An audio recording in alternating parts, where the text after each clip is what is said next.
আসসালামু আলাইকুম ওয়া রাহমাতুল্লাহি ওয়া বারাকাতুহু। নাহমাদুল্লাহ তাআলা ওয়া নুসাল্লি আলা রাসূলিহিল কারীম, আম্মা বা'দ। আজকে আমরা জানবো, আমাদের কাছে সবচেয়ে বেশি জিজ্ঞাসা করা হয়েছে দুইটি বিষয় নিয়ে। এক হচ্ছে আরাফার রোজা কবে এবং কয়টি, দ্বিতীয় হচ্ছে তাকবীরে তাশরিক কবে থেকে পড়বেন এবং কতদিন পর্যন্ত পড়বেন। প্রথম বিষয় যে আরাফার রোজা কয়টি এবং কি বার থেকে রাখবেন।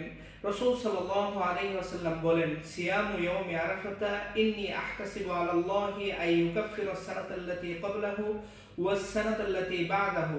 অর্থাৎ আমি আশা করি আরাফার রোজার বিনিময়ে পূর্বের এক বছরের এবং পরের এক বছরের গুনাহ ক্ষমা করে দেওয়া হয়। অর্থাৎ আরাফার রোজার অপরিসীম এবং অনন্য ফজিলত রয়েছে, যার বিনিময়ে 2 বছরের গুনাহ ক্ষমা করে দেওয়া হয়। এখন বিষয় হচ্ছে যে আরাফার রোজা কবে রাখবে।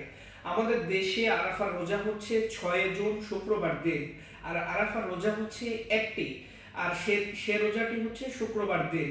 অনেকে বলেন যে আরাফার রোজা ওকুফে আরাফার সাথে মিলিয়ে সৌদি আরবের সাথে মিলিয়ে রাখবেন, অথচ সঠিক বিষয় হচ্ছে প্রত্যেক দেশের চাঁদের হিসাব অনুযায়ী আরাফার রোজা রাখা হবে, আর সেই দিনটি আমাদের দেশের শুক্রবার দিন।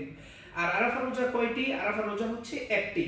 তবে একথা মনে রাখতে হবে, জিলহজ মাসের প্রথম দশক অত্যন্ত ফজিলতপূর্ণ। এই হিসেবে ইচ্ছে করলে প্রতিদিনই রোজা রাখা যায়।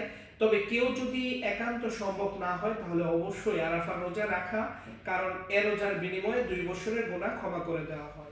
দ্বিতীয় প্রশ্ন হচ্ছে তাকবীরে তাশরিক। তাকবীরে তাশরিক কবে থেকে পড়বে এবং কতদিন পর্যন্ত পড়বে।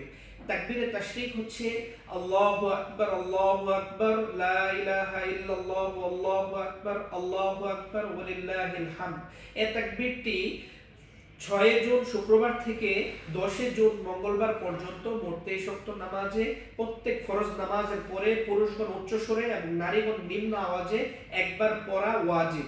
আল্লাহ তাআলা আমাদের সকলকে আরাফার রোজা এবং তাকবীর পড়ার তৌফিক দান করুক।